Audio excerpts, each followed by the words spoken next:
सावधान, शादी के नाम पर ठगी जारी है।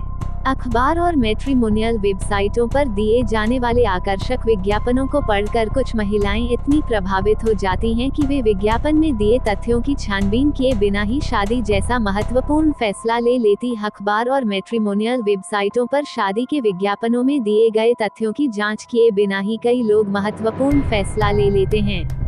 जल्दबाजी में उठाए गए ऐसे कदमों की वजह से उन्हें जिंदगी भर पछताना भी पड़ जाता है। फर्जी विज्ञापनों के जाल में फंस कर कई लोग ठगी का शिकार भी हो जाते हैं। जब तक उन्हें हकीकत पता चलती है तब तक उनका बहुत कुछ लुट चुका होता है। शादी के विज्ञापन के जरिए अनुष्का और शालिनी भी शातिर ठगों के जाल में ऐसी फंसी कि उन्हें अपनी कमाई के लाखों रुपयों से हाथ धोना पड़ा। उत्तर प्रदेश के कानपुर जिले के गीतानगर की रहने वाली अनुष्का एक उच्च शिक्षित परिवार से ताल्लुक रखती थी। उसके यहाँ किसी चीज की कोई कमी नहीं थी, इसलिए उसका पालन पोषण बड़े ही नाजों में हुआ था। उसकी पढ़ाई लिखाई भी अच्छे स्कूल, कॉलेज में हुई थी। उच्च शिक्षा पूरी करते करते अनुष्का जवान हो चुकी थी। तब पिता ने उसकी शादी अपनी ही हैसियत वाले परिवार में कर दी। शादी के बाद अनुष्का पति के घर चली गई। कहते हैं कि शादी के बाद लड़की के नए जीवन की शुरुआत अपने पति के संग होती है। वहाँ उसे ससुराल के मुताबिक ही खुद को ढालना होता है। अनुष्का ने भी ऐसा ही किया। अपने गृहस्थ जीवन से वह खुश थी। इसी बीच वह एक बेटी की मां बनी। बेटी के जन्म के बाद उसकी खुशी और बढ़ गई, लेकिन उसकी यह खुशी ज्यादा दिनों तक कायम नहीं रह सकी। पति से उसके मतभेद हो गए। हालत ये हो गई कि उसका ससुराल में रहना दूभर हो गया तो वह मायके आ गई। हर माँ बाप चाहते हैं कि उनकी बेटी ससुराल में हंसी खुशी के साथ रहे। अनुष्का गुस्से में जब मायके आई तो माँ बाप ने उसे व दामाद को समझाया। समझा बुझा कर उन्होंने बेटी को ससुराल भेज दिया। उन्होंने अनुष्का को ससुराल भेजा तो इसलिए था कि गिले शिकवे दूर होने के बाद उसकी गृहस्थी की गाड़ी सही ढंग से चलेगी, लेकिन ऐसा हुआ नहीं। कुछ दिनों बाद ही पति के साथ उसका तलाक हो गया। ये करीब 20 साल पहले की बात है। पति से तलाक होने के बाद अनुष्का बेटी के साथ मायके में ही रहने लगी। अनुष्का पढ़ी लिखी थी, इसलिए अब अपने पैरों पर खड़े होने की ठान ली। उसने तय कर लिया कि वो आत्मनिर्भर बनकर बेटी को ऊंची तालीम दिलाएगी। इधर उधर से पैसों की व्यवस्था करके उसने रेडीमेड गारमेंट का बिजनेस शुरू कर दिया। कुछ सालों की मेहनत के बाद उसका बिजनेस जम गया और उसे अच्छी कमाई होने लगी। अनुष्का अपनी बेटी की पढ़ाई की तरफ पूरा ध्यान दे रही थी। वह चाहती थी कि बेटी को पढ़ा लिखा कर इस लायक बनाए कि उसका भविष्य उज्जवल बन सके। उसकी बेटी इस समय मुंबई के एक नामी इंस्टीट्यूट से MBA कर रही है। अनुष्का भी अब 47 साल की हो चुकी थी। अपनी जिंदगी अपने हिसाब से जीने के लिए उसे कभी भी जीवन साथी की जरूरत महसूस होने लगी थी। इसके लिए उसने वैवाहिक विज्ञापनों की वेबसाइट जीवनसाथी.com पर नवंबर 2013 में अपना रजिस्ट्रेशन भी करा दिया था। वैवाहिक विज्ञापनों की इसी साइट पर राजीव यादव नाम के एक आदमी ने भी रजिस्ट्रेशन करा रखा था। 58 वर्षीय राजीव यादव ने अपनी पर्सनल डिटेल में खुद को IPS बताया था। वह भी अपने लिए जीवन संगिनी तलाश कर रहा था। राजीव रोजाना जीवनसाथी.com साइट पर अपनी पसंद की महिला की तलाश करने लगा। साइट सर्च के दौरान उसकी नज़र अनुष्का की प्रोफाइल पर ठहर गई। उसने जल्दी ही अनुष्का को ईमेल भेजकर बात करने की इच्छा जाहिर की। अनुष्का ने उसे अपना मोबाइल नंबर दे दिया। तब राजीव यादव ने उससे खुद को IPS अफसर बताते हुए कहा कि उसकी पोस्टिंग भारत के नॉर्थ ईस्ट इलाके मिजोरम में DIG के पद पर है और वह वहां अकेला रहता है। राजीव ने जब अपने बारे में बताया तो अनुष्का को लगा कि उसकी बाकी जिंदगी राजीव के साथ ठीक से कट जाएगी। कुल मिलाकर राजीव उसे अच्छा लगा। सोच विचार कर अनुष्का ने भी राजीव को अपना परिचय दे दिया और कहा कि पहले पति से उसकी एक बेटी है जो मुंबई में MBA की पढ़ाई कर रही है। राजीव ने उसकी बेटी को भी अपनाने की हामी भर ली। इसके बाद दोनों के बीच फोन पर बातचीत का सिलसिला शुरू हो गया। इसी दौरान राजीव ने बताया कि जब वह छोटा था कि उसके माँ बाप की मौत हो गई थी। एक छोटा भाई था जो भारतीय सेना में ब्रिगेडियर था। उसकी पोस्टिंग जम्मू कश्मीर में थी। लेकिन वहां हुए एक बम विस्फोट में उसकी मौत हो चुकी है। कुछ दिनों की बातचीत के बाद राजीव और अनुष्का ने शादी की बात फाइनल कर ली। उन्होंने तय कर लिया कि वे 13 दिसंबर 2013 को शादी कर लेंगे। राजीव यादव ने कहा कि वो मिजोरम से 13 दिसंबर को कानपुर पहुंच जाएगा और परिवार के नजदीकी लोगों के बीच एक सादे समारोह में उसी दिन शादी करके वापस लौट आएगा। अनुष्का की ये दूसरी शादी थी, इसलिए वह भी शादी के समय कोई बड़ा दिखावा और तामझाम नहीं चाहती थी। इसलिए उसे राजीव का प्रस्ताव पसंद आ गया। शादी करने से 3 दिन पहले 10 दिसंबर को राजीव ने अनुष्का से फोन पर बात की। बातचीत के दौरान उसने बताया कि उसका पर्स कहीं गिर गया है। उसमें एटीएम कार्ड व अन्य कार्ड थे। अनुष्का ने राजीव की इस बात को सीरियसली नहीं लिया, क्योंकि आए दिन तमाम लोगों के एटीएम कार्ड, ड्राइविंग लाइसेंस आदि महत्वपूर्ण सामान चोरी होते रहते हैं या कहीं खो जाते हैं। इसलिए उसने राजीव से यह कहा कि जो एटीएम कार्ड पर्स में थे, उन्हें लॉक जरूर करा दे ताकि कोई उनका दुरुपयोग न कर सके। अनुष्का ने अपने होने वाले पति को ये सुझाव दे तो दिया, लेकिन उसे यह पता नहीं था कि राजीव ये छोटी सी सूचना देकर उसे ऐसे जाल में फांसने जा रहा है, जहां से निकलना उसके लिए आसान नहीं होगा। दोनों की फोन पर रोजाना ही बातचीत होती थी। अनुष्का उसकी बातों से इतनी प्रभावित हो गई थी कि उस पर आंखें मूंदकर विश्वास करने लगी थी। 13 दिसंबर की दोनों की शादी होने वाली थी, इसलिए अब केवल 2 दिन ही बचे थे। 2 दिनों बाद वे एक दूसरे से पहली बार मिलने जा रहे थे। अनुष्का की खुशी बढ़ती जा रही थी। ये 2 दिन उसे 2 साल से भी ज्यादा लंबे लग रहे थे। एक एक पल का वह बड़ी बेसब्री से इंतजार कर रही थी। इससे पहले कि अनुष्का राजीव यादव के साथ शादी के बंधन में बंध पाती, उसे ऐसी खबर मिली कि उसके पैरों तले जैसे जमीन ही खिसक गई। 11 दिसंबर 2013 को राजीव ने अनुष्का को फोन करके कहा, अनुष्का, मेरे साथ एक वाकया हो गया है। कल रात बदमाशों से हुई मुठभेड़ के दौरान मेरे पैर में गोली लग गई है। इसके अलावा मेरे कूल्हे की हड्डी में भी फ्रैक्चर हो गया है। इस समय मैं मिजोरम के एक प्राइवेट अस्पताल में हूँ। ये खबर सुनते ही अनुष्का घबरा गई। वह फोन पर ही इस घटना पर दुख जताने लगी। तभी राजीव बोला, अनुष्का, तुम मेरी चिंता मत करो, जल्दी ही ठीक हो जाऊंगा। लेकिन तुम्हें तो मालूम ही है कि कल मेरा एटीएम कार्ड कहीं गिर गया था। यहाँ अस्पताल में कुछ पैसों की जरूरत है। यदि संभव हो सके तो कुछ पैसे ऑनलाइन ट्रांसफर कर दो। ठीक होने के बाद मुझे विभाग से सारा पैसा मिल जाएगा, तब मैं तुम्हारे पैसे लौटा दूंगा। मैं अपने बॉडीगार्ड का अकाउंट नंबर मैसेज कर रहा हूँ, उसी में डाल देना। बॉडीगार्ड बैंक से पैसे लाकर अस्पताल में जमा करा देगा। कुछ ही देर बाद अनुष्का के फोन पर राजीव द्वारा भेजा गया मैसेज मिला। उसने मैसेज में बैंक का खाता नंबर भेजा था।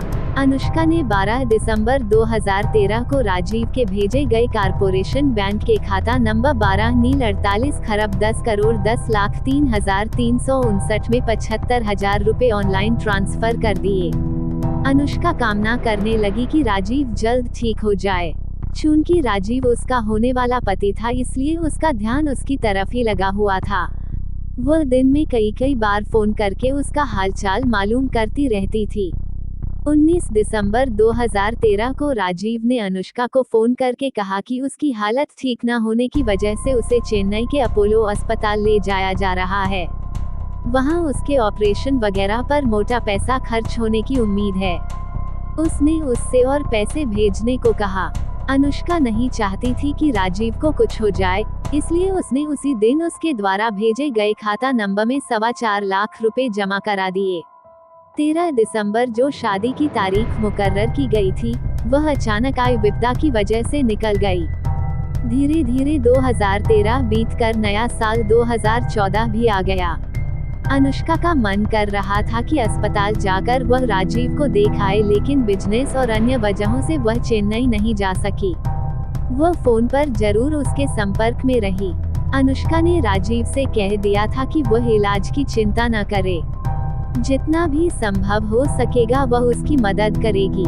एक दिन राजीव ने उससे कहा, डॉक्टरों ने बताया है कि इलाज लंबा चलेगा, जिसमें पैसों की भी जरूरत पड़ेगी। मेरे ठीक होने तक तुम जरूरत के मुताबिक पैसे देती रहना। ठीक होने पर मैं तुम्हारे सारे पैसे वापस कर दूंगा। आप पैसों की चिंता न करें, बस अपना ख्याल रखें। अनुष्का बोली। अनुष्का, मेरे एक दोस्त हैं अजय सिंह यादव जो यहीं पर डीआईजी हैं। मैं उनका आईसीआईसीआई बैंक का खाता नंबर एसएमएस कर रहा हूँ। तुम उसमें भी पैसे भेज सकती हो। पैसे भेजने के बाद तुम मुझे फोन जरूर कर देना, राजीव ने बताया। इस तरह 12 दिसंबर 2013 से 7 फरवरी 2014 तक अनुष्का अलग अलग बैंक खातों में राजीव यादव के 24.5 लाख रुपए भेज चुकी थी।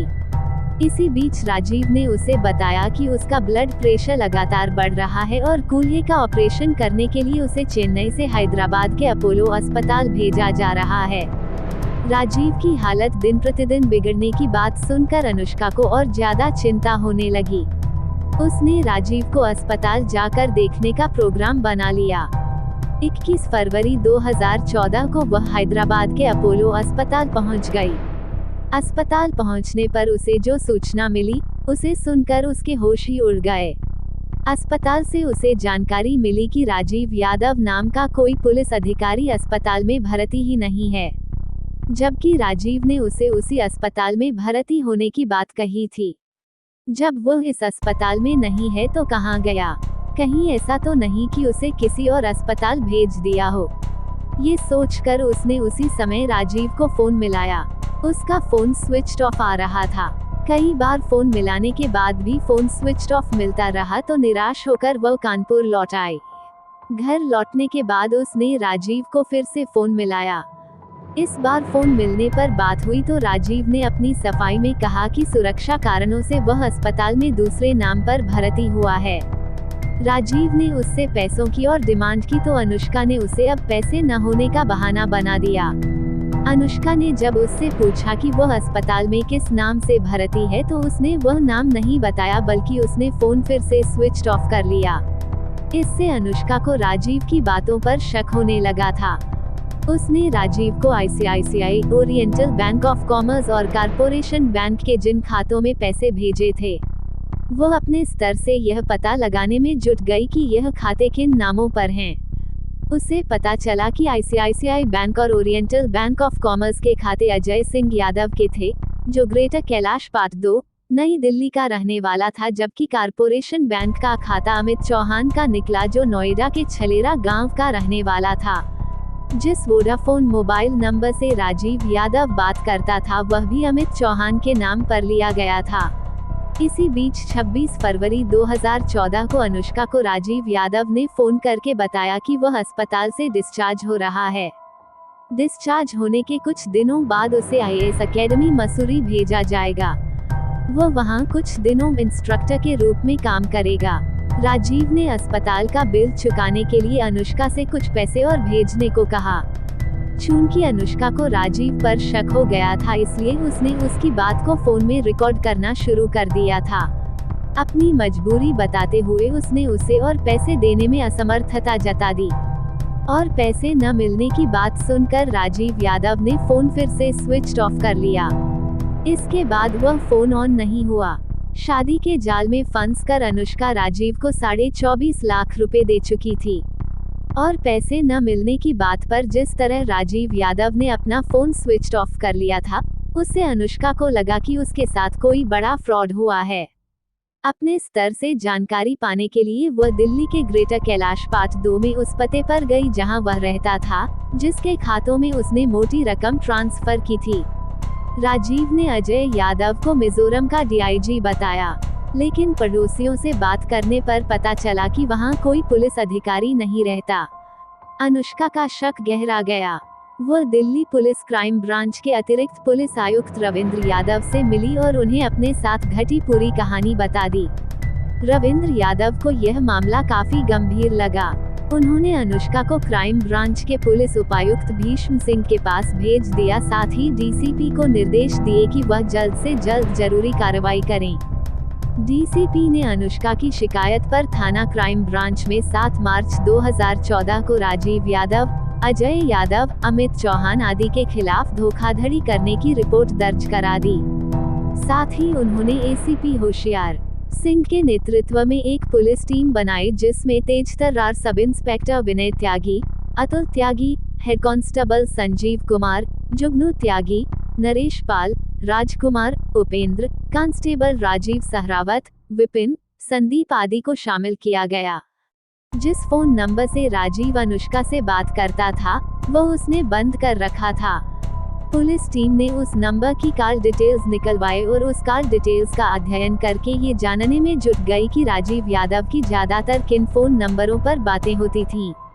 इसके अलावा जिन बैंक खातों में अनुष्का ने 24.5 लाख रुपए जमा कराए थे उनकी भी जांच पड़ताल शुरू कर दी।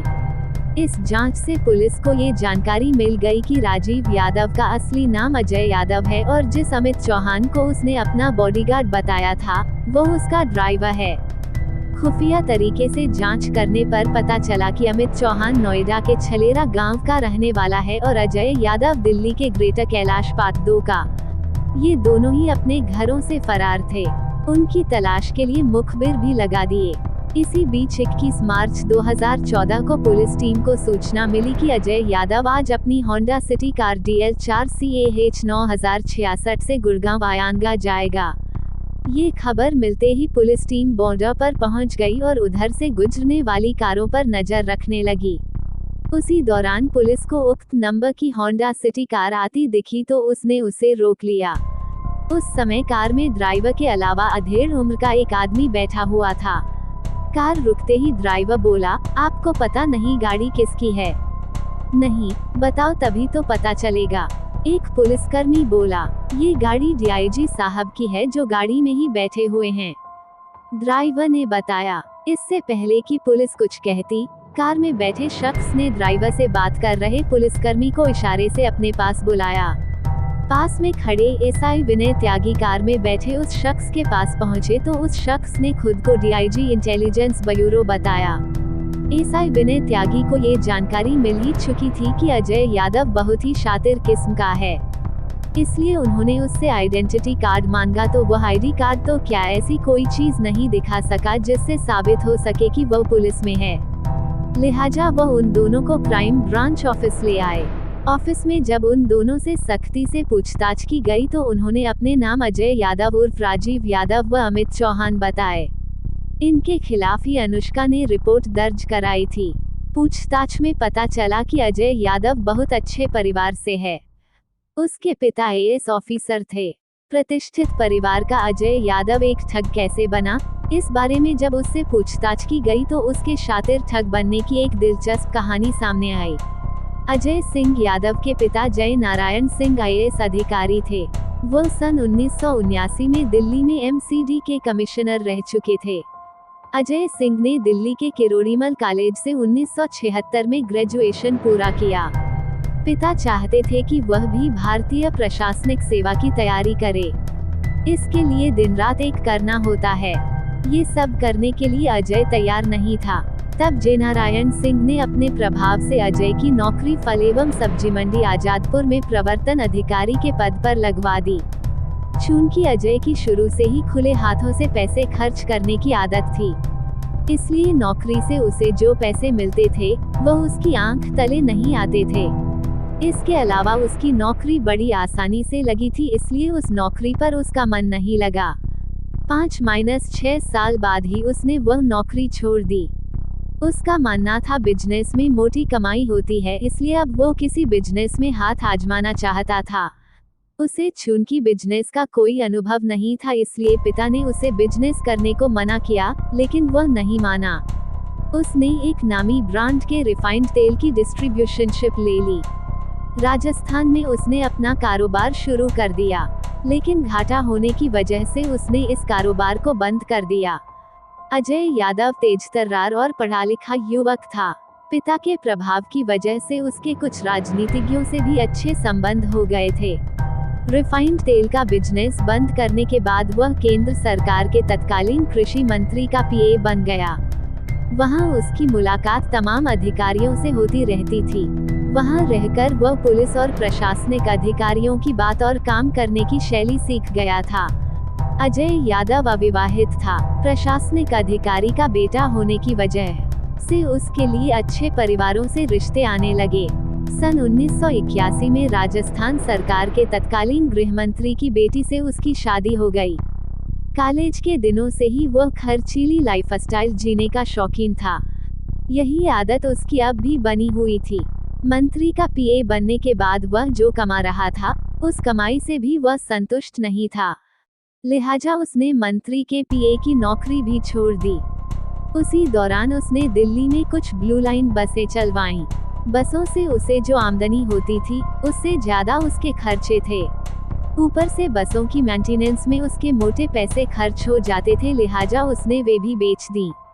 सन 1990 में अजय ने देहरादून स्थित अपने बंगले में होटल खोला, लेकिन उससे भी उसे अपेक्षा के मुताबिक इनकम नहीं मिली। अजय के खर्चे बढ़ते जा रहे थे, लेकिन आमदनी का कोई स्थायी स्रोत नहीं था। लिहाजा वह परेशान रहने लगा। तब उसने दिल्ली और हरियाणा की रियल एस्टेट कंपनियों में नौकरियां की। नौकरी में उसकी भागदौड़ ज्यादा हो गई थी, जिसकी वजह से उसे शुगर, उच्च रक्तचाप और अन्य कई बीमारियों ने घेर लिया। 2008-09 में वह पूरी तरह बेरोजगार हो गया तो उसे पैसों की तंगी होने लगी। अजय परेशान था कि ऐसा क्या काम करे कि उसे मोटी कमाई हो। तभी उसके दिमाग में उच्च परिवार की तलाकशुदा ऐसी महिलाओं को ठगने का आइडिया आया जो फिर से शादी करना चाहती हों। इसके लिए उसने जीवनसाथी.com वेबसाइट पर रजिस्ट्रेशन कराकर अपनी आकर्षक प्रोफाइल बनाई। प्रोफाइल में उसने अपना नाम बदलकर राजीव यादव लिखा और अपनी जगह किसी दूसरे का फोटो लगा दिया। नोएडा के छलेरा गांव के रहने वाले युवक अमित चौहान को उसने मोटी तनख्वाह पर नौकरी पर रख लिया था। प्रभाव जमाने के लिए अजय ने खुद को आईपीएस अफसर और मिजोरम में डीआईजी के पद पर तैनात बताया। इस आकर्षक प्रोफाइल को देखकर ही अनुष्का उसके जाल में फंसी थी, जिससे उसने 24.5 लाख रुपए ठग लिए थे। पुलिस ने जालसाज अजय यादव उर्फ राजीव यादव और अमित चौहान को गिरफ्तार कर न्यायालय में पेश कर जेल तो भेज दिया, लेकिन इसके बाद भी अनुष्का की मुश्किलें कम नहीं हुई हैं। अब अदालत की कार्रवाई में उसे कोर्ट के चक्कर लगाने पड़ रहे हैं। अनुष्का की ही तरह शालिनी भी शादी के विज्ञापन की वेबसाइट के जरिए एक ऐसे व्यक्ति के चंगुल में फंसी कि उस युवक ने उसके 6 लाख रुपए बड़ी आसानी से ठग लिए। दिल्ली के कृष्णानगर इलाके के रहने वाला वरुण बीए सेकेंड ईयर किए हुए है। उसने दर्जनों संस्थानों में जॉब की, लेकिन कहीं भी टिक नहीं पाया। इसी दौरान उसने टीवी पर एक क्राइम शो देखा। शो में दिखाया गया था कि एक शख्स मैट्रिमोनियल साइट्स पर अकाउंट बनाकर किस तरह महिलाओं को ठगता था। उसी टीवी शो से प्रेरित होकर वरुण पाल ने भी मैट्रिमोनियल साइट्स के जरिए ठगी करने की योजना बनाई। योजना के तहत उसने मैट्रिमोनियल की 3 बड़ी वेबसाइट्स पर अपने कई अकाउंट बनाए और फेसबुक में हैंडसम दिखने वाले लड़कों की तस्वीरें लगा दी। अपनी प्रोफाइल में उसने खुद को माइक्रोसॉफ्ट कंपनी का आईटी मैनेजर बताया। अपना प्रभाव जमाने के लिए वरुण ने अपनी फेसबुक में कुछ अच्छे बंगलों की तस्वीरें भी अपलोड कर दी। उन बंगलों को वह अपने बताता था। खुद को रसूख वाला प्रोजेक्ट करने के बाद कई महिलाएं उसके जाल में फंसी। महिलाओं को अपने जाल में फांसने के बाद वह उनसे मुलाकात करता और किसी तरह उनके न्यूड फोटोग्राफ हासिल कर लेता था। इसके बाद वरुण का ठगी का खेल शुरू हो जाता था। वो बिजनेस में मोटा घाटा होने की बात कहकर उनसे मोटी रकम ऐंठता।